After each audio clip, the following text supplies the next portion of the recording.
Boa noite a todos. Vamos abrir nossas Bíblias para Jeremias 29:13. Quando eu passo por esses livros aqui, quantas vezes tenho passado, gente? Quantas e quantas vezes. E sempre a história é maravilhosa. Sempre história de Deus. O livro de Deus para mim é um tesouro que não tem comparação, não tem igual no mundo. E o salmista diz que é melhor do que prata e ouro. Esse tesouro aqui é a palavra de Deus. Se nós dessemos valor, né? A palavra de Deus. Jeremias 29:13. É isso? É. Diz o seguinte. Vamos ler o versículo 12 também. Então me invocareis, passareis a orar a mim, e eu vos ouvirei. Mas eu quero destacar aqui o versículo 13. Buscar-me-eis e me achareis, quando me buscardes de todo o vosso coração. Impressionante. Eu vou colocar aqui a tão poderosa graça, que é o tema da mensagem desta noite. E sabe de uma coisa, pode sentar, irmãos, sabe de uma coisa, eu estou mais impressionado que, sabe, olha isso aqui, essa cor escura desse coisa aqui que eu já setei, não sei o nome disso, mas aparece bem brilhando aqui as letras em branco. Sabe, isso aqui ilustra muito bem o que nós vemos na lei. A lei inteira é escuridão, irmãos. Quando começa a lei ali em Êxodo, é plena escuridão. É treva. Porque a lei é assim. Quando na escuridão, eu lembro muito bem, quando eu era pequeno, da idade do Theo, eu lembro, a idade de 7, 8 anos. Lá na Bahia era tão difícil, não tinha luz elétrica como nós temos hoje. Nós vivíamos à base do candeeiro. E se tinha 2, 3 candeeiros dentro de casa, a gente distribuía, um ficava no quarto, ficava na sala, ficava na cozinha, mas era um candeeiro só. Então, quando levava lá para a cozinha, a gente ficava sem luz no quarto. Então, quando apareceu a luz elétrica lá, o sistema que temos começou a surgir, tinha um gerador na cidade, né? Só para as luzes da cidade, não era para o povo nas suas casas. Quando dava 10 horas da noite, o gerador não funcionava mais. Quão valorosa, quão necessária é a luz. E é interessante, né? Porque eu até preguei esses dias no Facebook, não nas mensagens que eu mando, como Deus prende pessoas nas trevas, né? Quando eu levanto de manhã, que eu vou lá para o escritório, tudo escuro.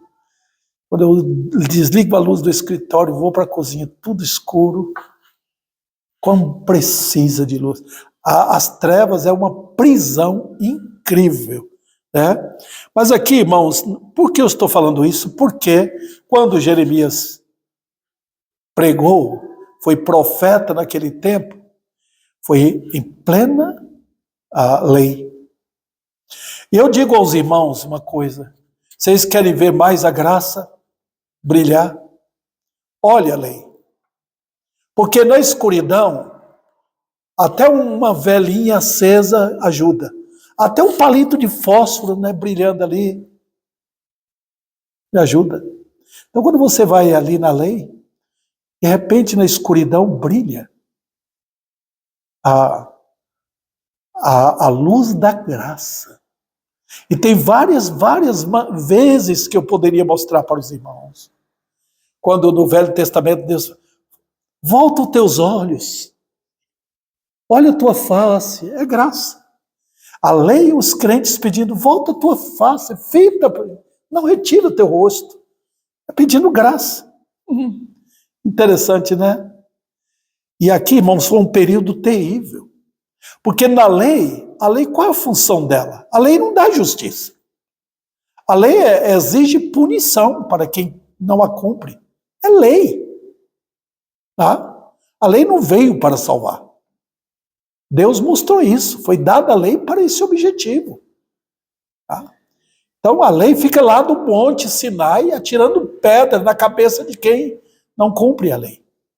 A lei é tipo de um marido perfeito que exige de uma mulher toda a perfeição, senão ele afugenta, maltrata tudo, grita, xinga.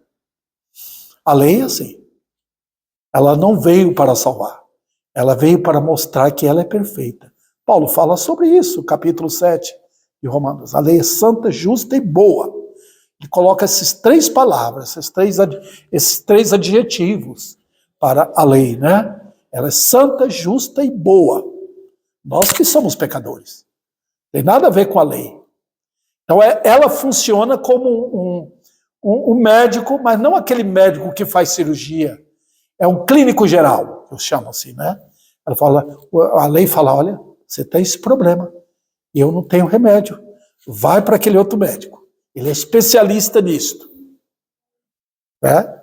E assim, a lei aponta sempre para Cristo. Você vê isso em Gálatas, você vê isso no capítulo 7 de Romanos. E assim, quando Cristo ele veio, Mateus, irmãos, capítulo 7, é o capítulo impressionante, vai do capítulo 5, 6 e 7. 3 capítulos que destacam o Sermão do Monte.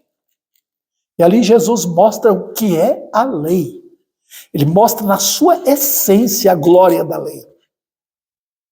E aqui Jeremias estava em plenas trevas da lei, falando para um povo terrível. O livro de Jeremias é para mostrar o que é um homem no pecado. A Bíblia fala, Deus fala e o homem está duro, não quer ouvir. E quando está nessa situação que Deus chama o juízo, Deus estava chamando Nabucodonosor, venha, 1000 quilômetros de distância, pode vir, meu servo, traz o exército e acaba com Jerusalém, destrói Jerusalém, leva milhares para a Babilônia, o cativeiro. É duro, né? E o povo não queria ouvir. Foi essa mensagem que Jeremias pregou. Mensagem dura, né? Mas foi assim. O povo não queria ouvir. Capítulo 6. Nós não queremos ouvir. Nós não queremos. Eles falavam mesmo. Deus está falando? Fala dos caminhos antigos que Abraão andou, Isaac andou, Noé andou. Nós não queremos isto. É assim o povo. É o homem no pecado. A lei é para isso. É para mostrar o que você é, que eu sou. Ela mostra o terror da gente. Mas é em meio a isso que aparece o destaque. E da graça de Deus. Esse capítulo 29 e 30, irmãos. Que 2 capítulos impressionantes. Eles vêm e de repente é como se Jeremias ligasse a luz do sol, ou vamos dizer assim, não falaria a luz do sol. É como se ele entrasse e ligasse a tomada da graça e de repente tudo brilha ali. Deus fazendo promessas. É um capítulo maravilhoso. Quando Deus mostra o que só a graça faz. Mas, irmãos, é uma jogada incrível de Deus. Porque Ele dá um tapa em todas as doutrinas erradas que aparecem hoje. O arminianismo, com a vontade do homem, o livre-arbítrio, essas coisas todas que aparecem.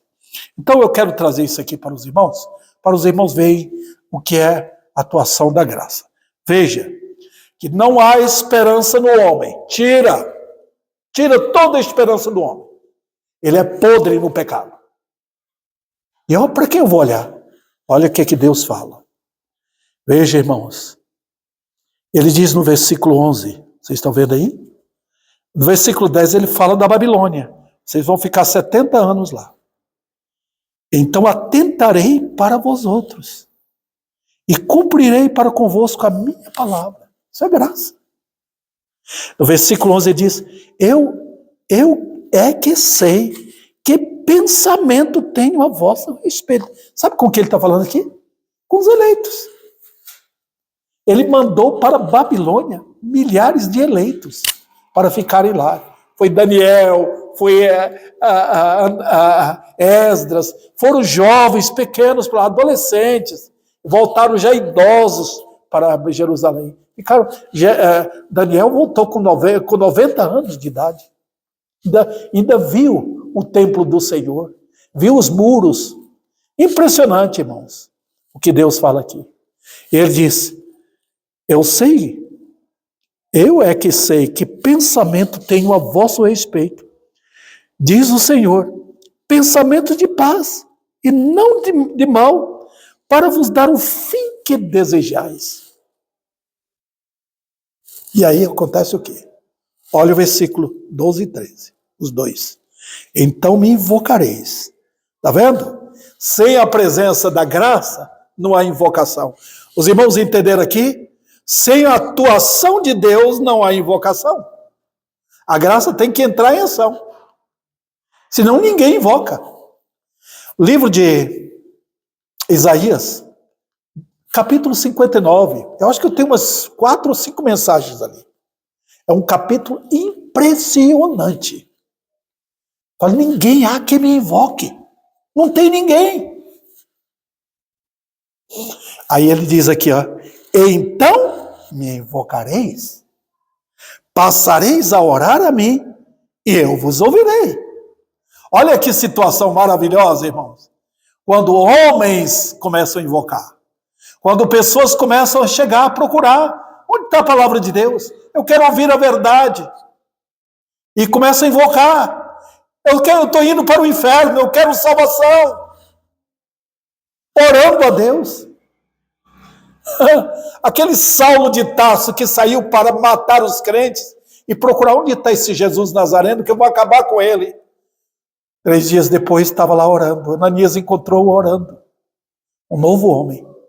E oração é invocação. Não é? E eu vos ouvirei. Olha que maravilha. Veja a bênção da graça. Então eu quero mostrar aqui que é a mesma mensagem para agora. E para nós especialmente, irmãos. Vocês percebem que nós estamos vivendo, o pessoal, os teólogos chamam a época da graça. É a época da graça porque Cristo veio. Foi na cruz, ele fez a obra gloriosa da redenção. Mas a história da cruz é a história da eternidade. O plano da redenção foi preparado antes da fundação do mundo. Cristo morreu desde o começo. A história da redenção é o Cordeiro. Eis o Senhor lá com Adão e Eva, mostrando aquele animal, a pele do animal que ele matou. Redenção, queridos. Com Deus, ele não está limitado ao tempo. Ele conta a história na base da eternidade. Ele conta para nós que o Filho veio e veio. E foi na cruz que ele cumpriu tudo. Cumpriu tudo. Para que fosse os eleitos, o povo santo de Deus, redimido dos seus pecados. Então eu tenho 3 pontos aqui para tratar com vocês. O primeiro, só no versículo 13, irmãos. Primeiro nós temos a atuação da graça, revelando o quê? Milagre. Por quê? Diz o quê? Buscar-me-eis. E eu pergunto a vocês, queridos, é milagre ou não é? É. Vamos lá. Segundo lugar, eu vou mostrar para os irmãos a atuação da graça revela a presença misericordiosa de Deus. Buscar-me-eis me achareis. Está vendo aqui? Não há interrupção. Não há um diz não. A graça nunca diz não. A lei diz não, não, não. Maldito. A graça diz sim. Em terceiro lugar, a atuação da graça revela um trabalho feito no coração. Como assim? Quando me buscares, como? De todo o coração. Opa, aí que está a realidade das coisas. Então nós vemos, veja bem, a soberania trabalha assim. trabalha olhando as coisas eternas, um coração gracioso de Deus, e depois ela vem e puxa a gente para o homem. Que é o homem? Olha ele ali. O que você vê nele? É qualquer pessoa? Não. É aquele cujo coração Deus preparou. Aí nós vemos as coisas funcionando. Vendo quando a graça opera, ele opera no coração. Ele não opera na aparência. Ele vai no coração. Então vamos lá. Vamos do começo aqui, queridos. Em primeiro lugar, a atuação da graça revela milagre. E eu gosto disso. Porque diz, buscar-me-eis. Buscar-me como? Primeiro, irmãos, não há dúvida que é milagre. A lei inteira provou o contrário. Quando a lei dizia, faça isso, eles faziam o contrário. Está vendo? Mas aqui não. É Deus fazendo o quê? Deus ordenando. Quando Deus diz, vocês vão me buscar. Ele está falando com o povo dele. Falando, eu vim por causa de vocês.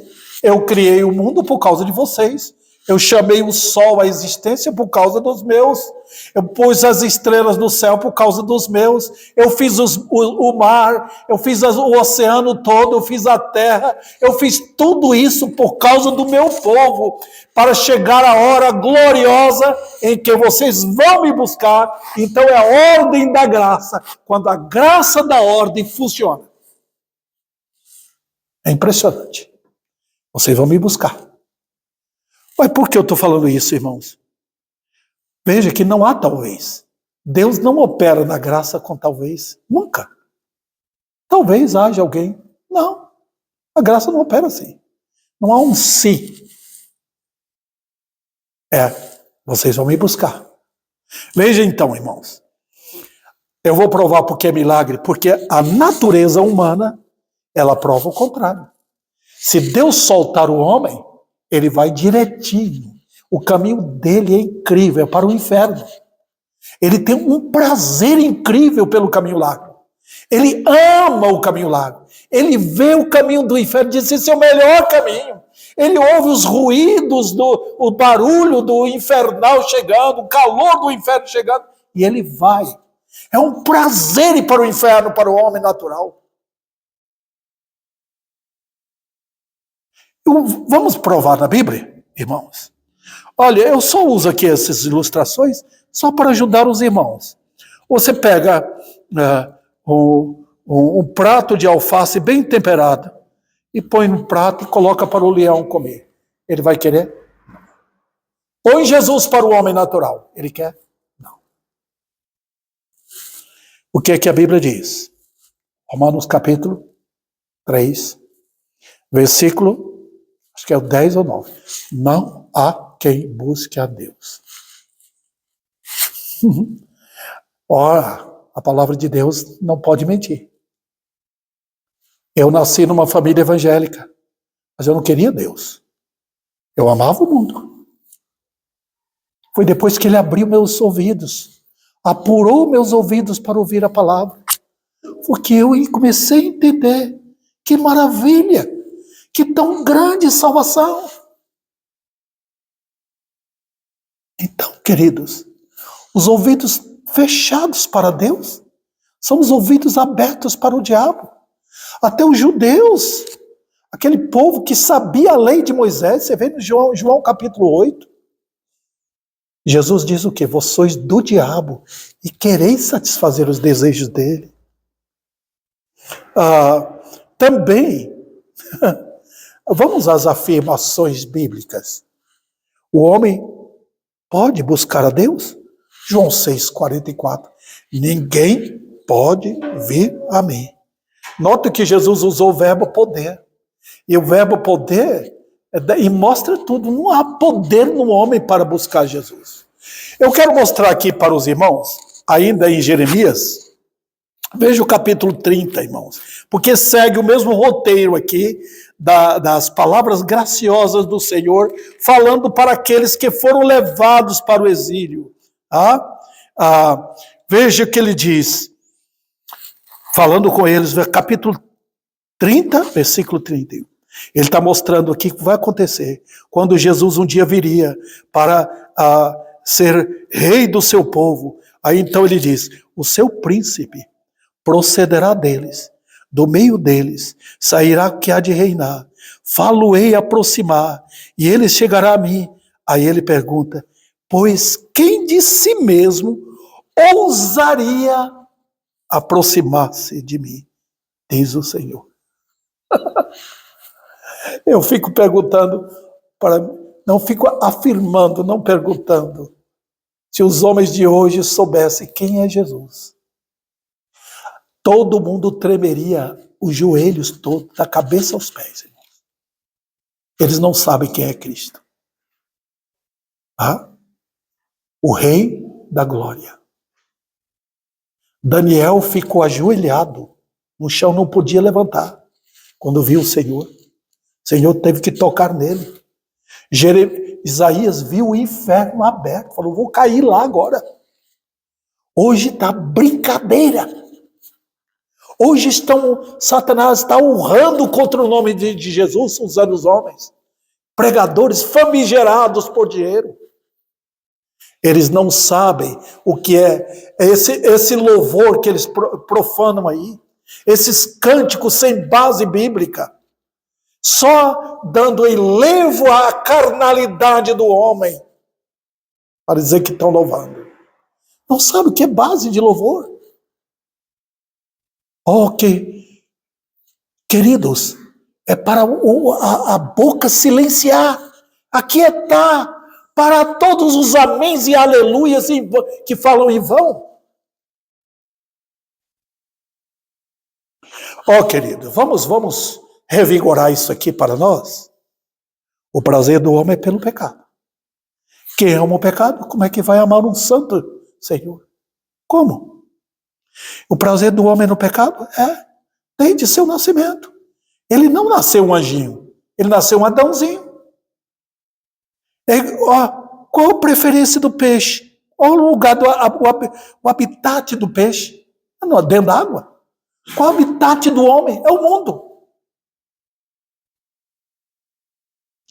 Mesmo que as circunstâncias são terríveis, mesmo que a morte chegue, mesmo que venham 1000 caindo para lá, 10.000 para lá, os homens continuam usurpando o pecado e desafiando a Deus. Os irmãos podem olhar o livro de Apocalipse, a partir do capítulo 6, Deus ordenando derramar a sua ira, o seu furor, a sua cólera do céu, matando milhares no mundo, mandando demônios sair do inferno para causar sofrimento. Mesmo assim, eles não abandonam suas fornicações, suas mentiras, suas idolatrias, seus ídolos, eles não abandonam. É o homem no pecado.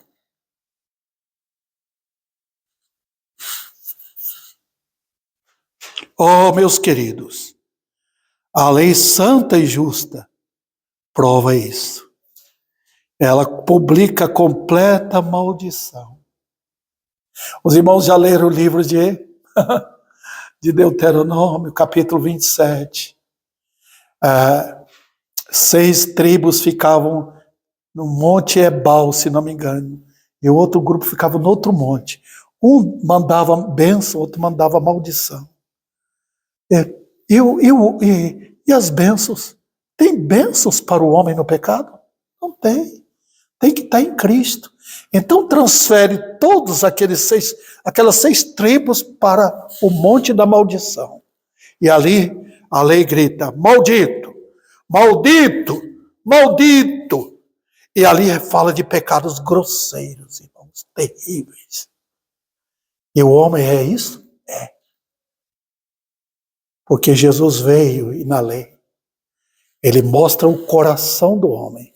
Ele abre a portinhola do coração e diz, está vendo lá dentro? O problema é isso aí, cobiça.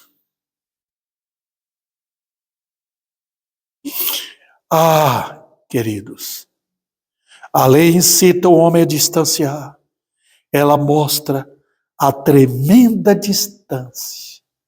Mas a graça vem e pega o Oriente e o Ocidente, e diz: não há distância para eu amar meu povo. Olha a força da graça, irmãos. Os braços de Cristo, tá? A cabeça do Rei da Glória no céu. Seus braços estendendo pelo horizonte e puxando toda a distância para os eleitos ficarem perto do seu Deus. Então, a lei mostrou que a única alternativa é a graça. Do contrário, o homem morrerá em seus pecados. Ok. Vamos para o segundo ponto? Porque diz aqui que a atuação da graça revela a presença misericordiosa de Deus. Ele diz: buscar-me-eis e me achareis. Os irmãos perceberam que sem a graça não tem o buscar? E também não tem o achar. Deus foi atrás de Zaqueu porque já tinha marcado o encontro. Zaqueu não sabia. A graça puxou, levou Zaqueu para aquele sicômoro, onde ele subiu. E aí Jesus parou embaixo, olhou para cima, citou o seu nome: desça, eu convém ficar na tua casa. Milhares de pessoas estavam ali perto, censurando Cristo, xingando, porque ele entrou na casa de um homem cobrador de impostos, um traidor da pátria, trabalhando para Roma. Mas Jesus disse: eu vim buscar e salvar o perdido. Eu não vim buscar os religiosos. Eu não vim buscar os bonzinhos. Não, eu não vim buscar o que guarda o sábado. Eu vim buscar perdidos. Veja, irmãos, ele diz: e me achareis. Olha que presença maravilhosa. Quando vocês orarem, queridos, quando a igreja orar, Deus nos dá avivamento, dá a tua presença conosco. Nós estamos precisando, Senhor, do Senhor. Olha a situação do nosso país, olha a sociedade, olha a miséria, olha a destruição da família, olha a mentira religiosa, olha como Satanás está atuando. Volta para nós. Aí ele dá o sinal. Que sinal ele dá? Buscar-me-eis e me achareis. Maravilha. Aqui não tem trabalho de pastor nenhum. Eu posso pregar. Mas se o Senhor não entrar em misericórdia, como ele entrou em Nínive, não há ninguém buscando o Senhor. Outra coisa, se ele não estiver presente, ninguém o buscará. A gente entende a presença de Deus, né? Nós sabemos da presença do Senhor. Ele é onisciente, ele é onipotente, ele é onipresente, a gente sabe disso tudo. Mas há uma presença de misericórdia da parte do Senhor, quando ele começa a atuar. Aí não há poder do pecado que suporte. Quem era Saulo? Ele diz: eu era um perseguidor da igreja. O Senhor foi: tu és meu. Eu já tinha te escolhido, já pode chegar. Olha onde Cristo foi evangelizar o homem, na cruz. Seus braços ali pendurados, a dor intensa, mas ele não ignorou um eleito dele. Ele olhou e fitou, olhou com os olhos da graça. Foi o poder glorioso do chamado dele, fez com que aquele homem invocasse o nome do Senhor.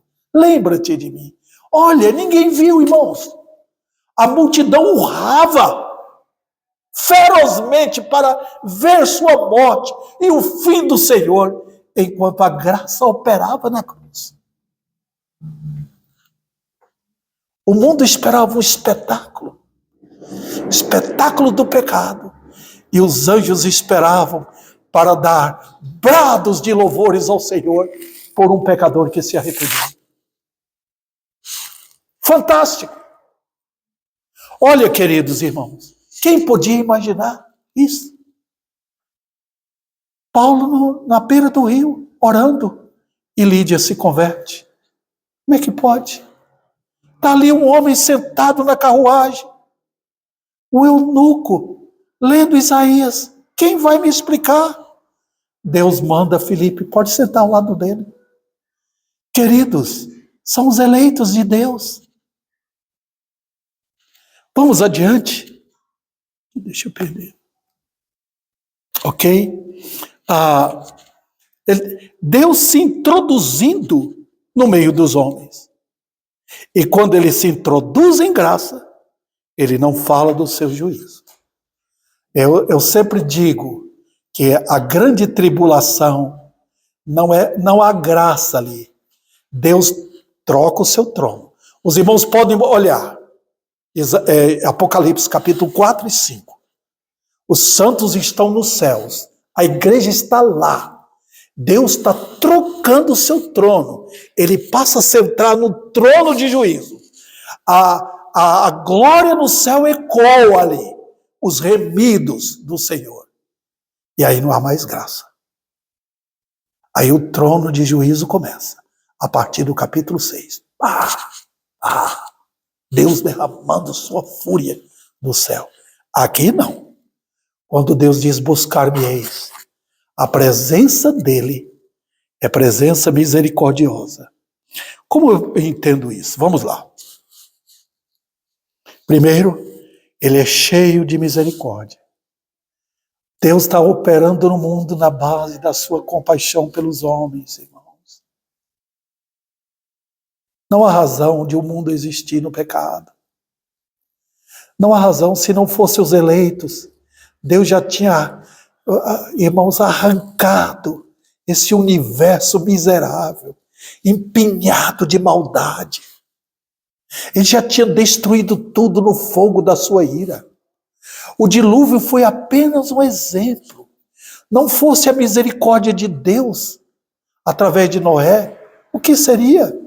Deus tem um plano para o povo eleito. Deus não tem prazer em manter o mundo desse jeito.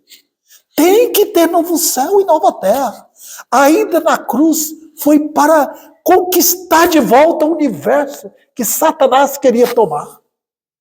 Ele tenta ainda até alcançar a cidade celestial. Ele tenta ainda encontrar meio de tomar os lugares celestiais, conforme vemos lá em Efésios. E os santos de cá, orando, lutando em oração. Bravos servos de Deus. Então é guerra, irmãos, no mundo assim. Por que ele está agindo? Por causa da misericórdia dele. Eu tenho meus escolhidos. Ele diz, eu os amei com amor eterno. Além disso, tem o nome de Deus, o nome glorioso dele, o nome santo, tem o juízo dele. Deus está operando de 3 maneiras na terra: misericórdia, justiça e juízo. Nós vemos isso em Jeremias, capítulo 9. Outro detalhe, irmãos. Ele é cheio daqueles, eu chamo, é a mala de misericórdia de Deus. Ali tem tudo. Eu só até citei aquele exemplo de antigamente os médicos, quando iam na casa, eles levavam a maletinha com tudo que precisava para atender o paciente na casa. Cristo, quando vem, ele carrega consigo o combo da graça. Ele traz seu perdão, ele traz justiça, ele traz santidade, ele traz tudo para o pecador. Que maravilha! Outro detalhe, irmãos, é cheio de suficiência na salvação. Olha, queridos, vocês querem ver? Eu sempre falo para vocês, leiam o Velho Testamento. Leiam o livro de Isaías. Olha o livro de Isaías que ele diz aqui no capítulo 55. Eu já preguei nesse capítulo algumas mensagens. Vale a pena trazer para os irmãos. Deixa eu pôr essa língua aqui. Versículo 1. Todos vós, os que tendes sede, vinde às águas.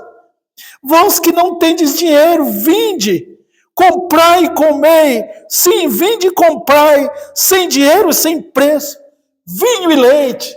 Já mostrei isso para os irmãos. As maravilhas da graça. Ele diz, vinde, vós que tendes. Olha o que o pecador tem. Deus está chamando pecadores que têm sede. Ele não chama a pessoa, você tem uma religião? Ou você tem dinheiro para mim? Não.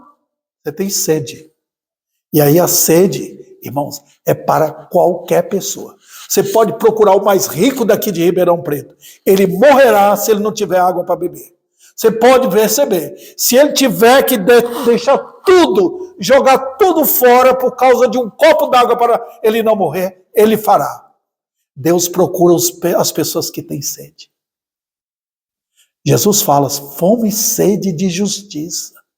A alma sente lá dentro sua inexatidão. A alma sente a tortura da alma lá dentro. Eu estou perecendo, eu não tenho retidão, não tenho merecimento do céu. Eu sei que eu vou perecer porque eu vejo minha miséria lá dentro. É esse tipo de pessoa que ele procura. Veja, irmãos, aí ele diz que não tendes dinheiro, vinde, comprai. Impressionante como é que ele convida a pessoa que não tem dinheiro. Vai, tenta numa loja. Como é que você compra a prestação? Você vai ter que pagar. Mas ele convida aqui mendigos. Diz, não tenho nada. E as maravilhas dessa salvação, elas são tão grandes, que eu não tenho como comprar. Queridos irmãos, eu vejo hoje a salvação sendo oferecida assim. Você quer? É de graça. Tá aqui. Não. O preço é tão glorioso, que alguém teria coragem de sair andando, procurando onde está o tesouro da minha alma. E sabe como é que ele mostra isso? Olha no final. Vinde comprar isso sem preço. Sem dinheiro e sem preço. O quê? Vinho e leite. Eu já mostrei para os irmãos. Vinho representa, eu mostrei lá em Gênesis, capítulo 49. Vinho refere-se aos olhos gloriosos de Cristo, mostrando, eu derramei meu sangue. E o leite, mostrando também lá naquele texto, a brancura da graça, o sorriso de Cristo para o seu povo. Olha que linguagem fina, gloriosa, para mostrar a preciosidade da graça vista nos olhos de Cristo e vista no seu sorriso glorioso que ele tem para o eleito. Vamos lá, irmãos. É também cheio de poder libertador, forte para destruir todo o poder inimigo. Todo o poder. Cristo foi na cruz e com um golpe incrível, ele destruiu todo o poder de Satanás, do exército de Satanás, todo o poder do inferno que imaginava abocanhar todo o povo eleito. Olha que conquista fantástica. Ele, irmãos, venceu tudo isto para conquistar, deixar Satanás e o reino dele completamente destruído. Ninguém pode pegar o eleito de volta, mas Cristo pode pegar os seus remidos no reino do diabo. Os soldados de Davi, 3 homens, foram lá em Belém, no meio dos filisteus, e conseguiram um copo de água, pegaram a água para Davi. Cristo entra no território do diabo e pega o seu eleito. Ele é meu. E quem pode? Todos os inimigos param. Esse tempo atrás eu vi no YouTube, lá na África, um grupo de 3 homens africanos foram lá, viram os leões comendo gnu. E eles foram lá e com ousadia espantaram os leões e pegaram a carne do gnu. Impressionante. Como é que você pode espantar leão? Mas Cristo entra no reino do diabo para pegar os seus eleitos. Vamos adiante aqui, irmãos. Bem localizado. Buscar-me-eis e me achareis. Vamos achar onde? Jesus não está no meio das mentiras. Ele não está no mundo. Ele não é o Senhor que tem prazer na iniquidade. Você não vai encontrar Cristo no carnaval. Não. Nem no cinema. Lugar onde os ímpios estão ameaçados de morte terrível. Que a ira de Deus está ali. o Senhor vai ser achado onde há pregação da verdade. Onde há palavra da verdade. Você pode observar. Onde homens de Deus pregam, o Senhor está presente. Pronto para salvar. Outro detalhe. O ladrão na cruz, eu falei para os irmãos. Saulo no caminho de Damasco. E agora, irmãos? O terceiro ponto aqui. A atuação da graça revela o trabalho feito no coração. Quando me buscares de todo o vosso coração. E aqui que eu quero, irmãos, fincar a verdade estribada na real graça. Deus opera completamente. Eu mostrei para os irmãos que Deus trabalha no homem, o homem total. É mente, emoção e vontade. É impressionante. Eu até citei aqueles... Temos que citar a Bíblia, né, irmãos? Ouvido, a orelha, dedo e o dedão do pé. As três partes do homem importante. Então, o evangelho moderno, ele é obcecado por duas coisas. Tem aquele, eu chamo, que os antigos chamavam escolasticismo. É apenas uma escola mental. Vamos fazer discípulo, vamos fazer... Não é isso na Bíblia, irmãos. Discípulo é convertido. Vocês podem olhar, não tem uma escola de discípulo na Bíblia. Todos os crentes lá em Atos são chamados de discípulo. Se converteu, é um discípulo. Por quê? Porque discípulo, quem é? Eu vou responder. Vamos lá comigo, irmãos. Eu quero que vocês fiquem aqui em Jeremias, coloquem alguma coisa, e vamos para o penúltimo capítulo de Deuteronômio, é chamado aquelas palavras de Moisés, quando ele estava despedindo, pronto para subir no monte e já despedir com a morte dele, né? E ele faz aquele capítulo, é chamado Cântico dele, mas é um cântico particular de Moisés, dele mesmo, proveniente, mas foi inspirado, irmãos. Quando há inspiração, maravilha, né? É o capítulo 33. Olha como ele começa. Veja, eu estou na versão atualizada e as páginas aqui ficam difíceis de abrir. Olha esta bênção dele. Veja o começo. Esta é a bênção que Moisés, homem de Deus, deu aos filhos de Israel antes da sua morte. Disse, pois, o Senhor veio do Sinai, lhe alvoreceu de Seir. Seir era o lugar onde moram os edomitas. Resplandeceu desde o monte de Parã. Veio das miríades de santos. À sua direita havia para eles o fogo da lei. Agora veja como ele louva o Senhor. Na verdade, amas os povos. Incrível. Final da vida dele. Olha Moisés abrindo o cenário da salvação pela graça. Não é só os judeus. Amas os povos. Como é que ele prova isso? Ele diz, está vindo de onde? Olha, o Senhor veio do Sinai, alvoreceu de Seir. Seir era um lugar de inimigos do povo. Era o povo primo do povo judeu, os descendentes de Esaú. Mas nota, e veio das miríades de santos. Incrível! Falam milhares de santos.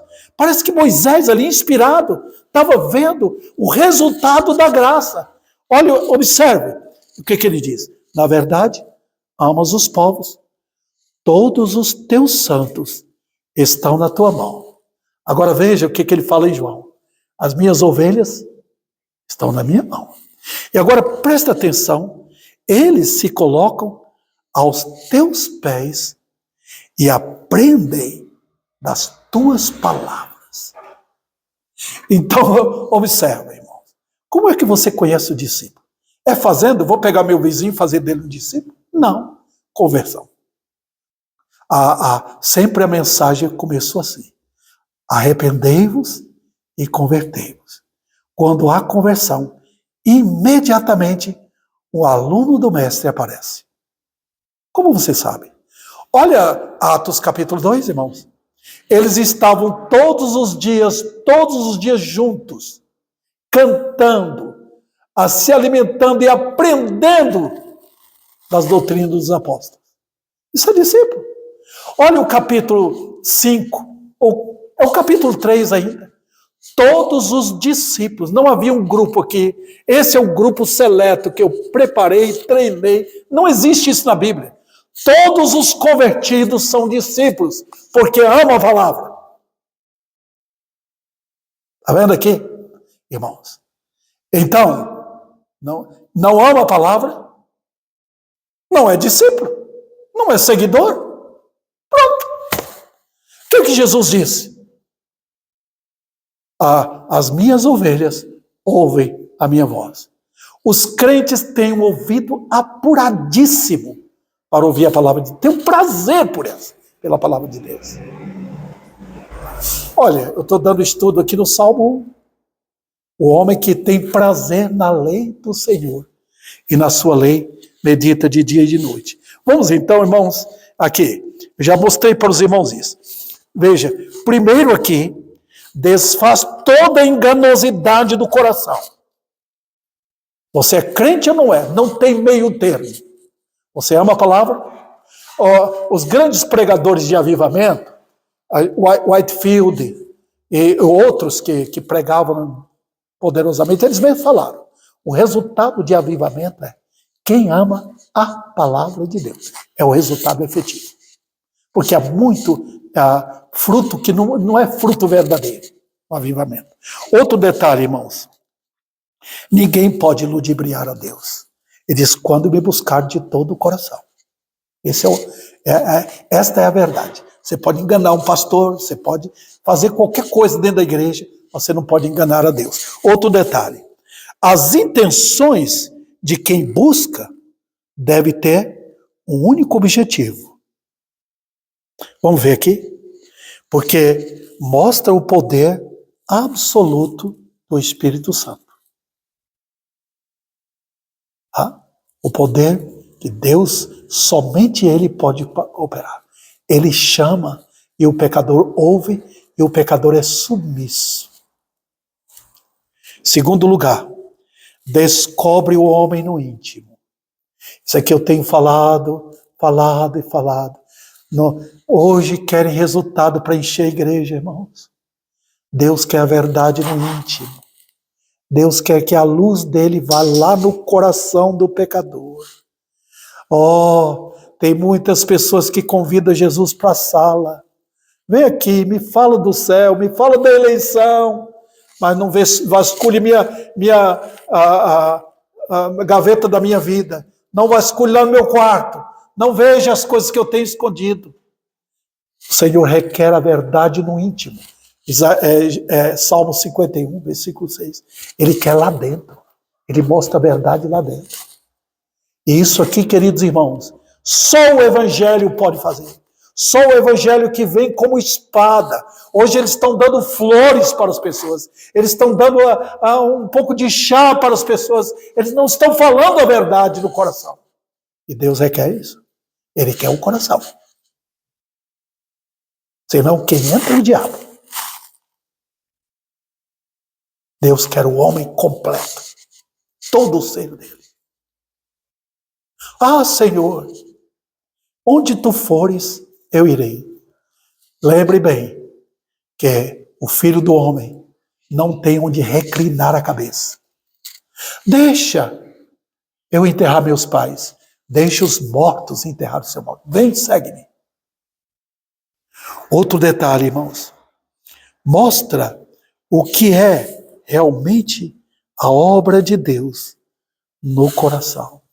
Como estamos precisando de ver homens e mulheres íntegros, fiéis ao Senhor. Homens que amam a palavra. Homens que temem a Deus. Homens que querem enfrentar até a morte. Os santos no passado enfrentaram. Milhares morreram nas chamas. Milhares. Milhares hoje na China, na Coreia, santos de Deus estão presos por causa da palavra. O livro de Apocalipse é o resultado de um homem que foi para a ilha de Patmos, uma ilha de cobras. Olha o resultado, Apocalipse. Tá vendo? Não há caminho fácil para trilhar para o céu.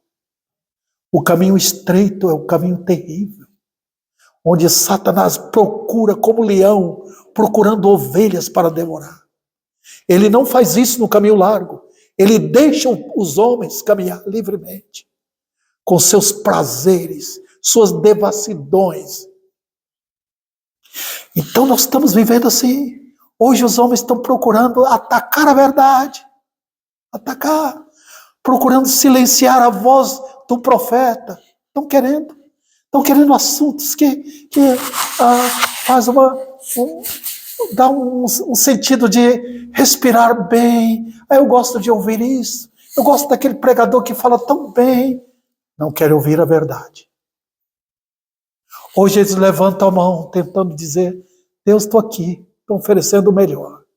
Mas eles baixam a mão quando a palavra chega como arma fulminante para mostrar quem são eles no fundo. Oh, queridos, não há trapaça com Deus. Se houver intenções erradas, os pecadores vão ser pegos de surpresa. O Senhor sempre vem para vasculhar sua igreja. O livro de Apocalipse, capítulo 3, ele passa mesmo. E onde houver crentes lá laodiceanos, homens e mulheres que nunca se converteram, o que é que vocês estão fazendo? Vocês não têm a fé minha. Vocês não têm vestes brancas minhas. Arrependa dos seus pecados e se converta. Esta é a mensagem da graça. A graça não falha. Tem pessoas não crentes, pessoas que pensaram que eram crentes no inferno. Não foi falha da graça. Foi engano do coração. Então a mensagem prossegue. Arrependei-vos. Calai-vos perante o Senhor. Calai-vos. Humilhai-vos. Silenciem diante do Rei da Glória. Se converta a Ele. Todo o coração. A Bíblia não tem dó, não. A Bíblia não passa a mão na cabeça do tadinho. A Bíblia diz: você está queixando de quê? Você é culpado. Você está queixando de quê? Olha a situação. O mundo cria religiões que ficam queixando de Deus, tentando tratar o homem como se ele fosse inocente. Mas a Bíblia vai. Você é culpado. A lei está aí, mostrando: você é culpado. Corra para Cristo. Se humilhe perante Ele. Do contrário, você merece o inferno. Vinde a mim, pecadores. A graça chama. Vinde. Você está pronto a ouvir? Seus ouvidos estão apurados para ouvir o chamado de arrependimento? É esse o chamado que Ele tem agora a todos os pecadores. Que Ele aplique a sua palavra em nossos corações. Você sabe como desligar aí, irmão?